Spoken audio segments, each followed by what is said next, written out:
आणि आणखी एक धक्कादायक बातमी, 5 वर्षांच्या मुलीला सावत्र आईकडून उलथण्याने तोंडावर चटके देण्यात आलेले आहेत।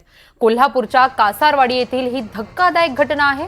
अंथरुणात लघुशंका केल्याच्या कारणास्तव गंभीर कृत्य करण्यात आलेले आहे। शिरोली पोलीस ठाण्यात या सावत्र आई विरोधात गुन्हा दाखल करण्यात आलेला आहे।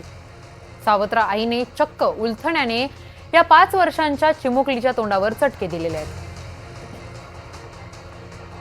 या संदर्भात अधिकची माहिती देत आहेत आमचे प्रतिनिधी कोल्हापुरातून विशाल पुजारी आपल्या सोबत आहेत। विशाल, अक्षरशः हृदय पिळवटून टाकणारी ही घटना आहे। सावत्र आईकडून 5 वर्षांच्या चिमुकलीला तोंडावर चटके देण्यात आलेले आहेत। नेमकं काय घडलंय आणि कोणत्या पद्धतीने कारवाई करण्यात येते आहे?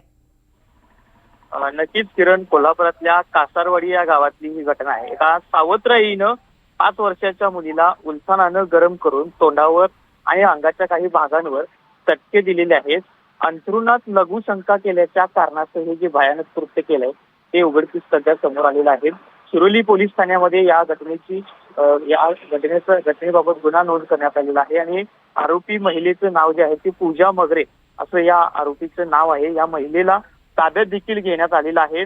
शिरोली पोलीस ठाण्यामध्ये या गुन्हा नोंद झाल्यानंतर पोलिसांकडून मिळालेल्या माहितीनुसार या संबंधित महिला आणि या महिलेचा पती म्हणजे शुभम मगरे आणि जी महिला पूजा मगरे या दोघांचं हे दुसरं लग्न होतं।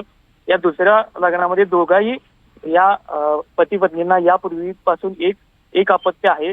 याच सावत्र आईकडून या 5 वर्षाच्या मुलीवर जी गंभीर ही जी घटना आहे ती घटना समोर आली आणि यामुळं या संपूर्ण कासारवाडी गावात देखील एक धक्कादायक खळबळ उडाली आहे। त्यामुळे या गावात सुद्धा संतापजनक प्रतिक्रिया देखील येत आहेत। किरण, अगदीच धन्यवाद विशाल, तुम्ही दिलेल्या या सविस्तर माहितीसाठी।